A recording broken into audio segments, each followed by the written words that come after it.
অগ্নিকাণ্ডের কারণ জানা গেল কি, আর ফায়ার সার্ভিস কি বলছে জানাবেন। যদি খুলনায় যে গতকাল যে রাতের ঘটনাটা ঘটেছে, এটা কিন্তু খুলনার ইতিহাসে সবচেয়ে বড় অগ্নিকাণ্ডের একটা বহুতল ভবন, মানে সবচেয়ে বহুতল ভবনের একটা অগ্নিকাণ্ড গতকাল খুলনায় ঘটেছে। তারপরেও এই হাসপাতালে কিন্তু কোনো হতাহত ঘটনা ঘটেনি। রোগীদের খুব নিরাপদে এনারা বের করে নিয়ে যেতে পেরেছেন।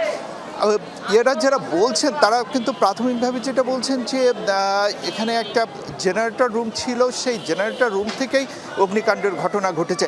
আমাদের সাথে এই হাসপাতালের ম্যানেজার আছেন, আমরা তার কাছে একটু জানতে চাইবো আসলে তারা কিভাবে জানতে পেরেছেন অগ্নিকাণ্ডের ঘটনা ঘটেছে এবং রোগীদের তারা কিভাবে এখান থেকে দ্রুত সরিয়ে নিতে পেরেছেন। ধন্যবাদ। Khulna city medical college hospital খুলনার একটি বেসরকারি মেডিকেল কলেজ হসপিটাল। এখানে বাইপাস সার্জারি সহ সকল ধরনের সেবা কার্যক্রম পরিচালিত হয়।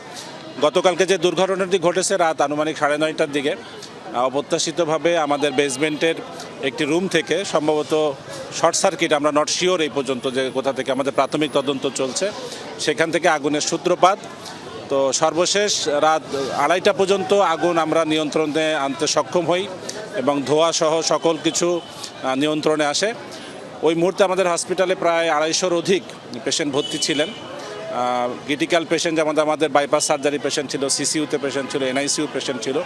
আমরা সকল পেশেন্টকে সকলের সহযোগিতায়, বিভিন্ন সংস্থা, প্রশাসনের বিভিন্ন পর্যায়ের ইউনিটগুলোর সহযোগিতায় আমরা সকল পেশেন্টকে সেফলি বিভিন্ন হসপিটালে স্থানান্তর করতে সক্ষম হই। কোনো প্রকার হতাহতের কোনো চিত্র নাই, তথ্য আমাদের কাছে নাই। কথা বলতে চাই যে আপনার এই হাসপাতালটা চালু হতে কতদিন লাগতে পারে?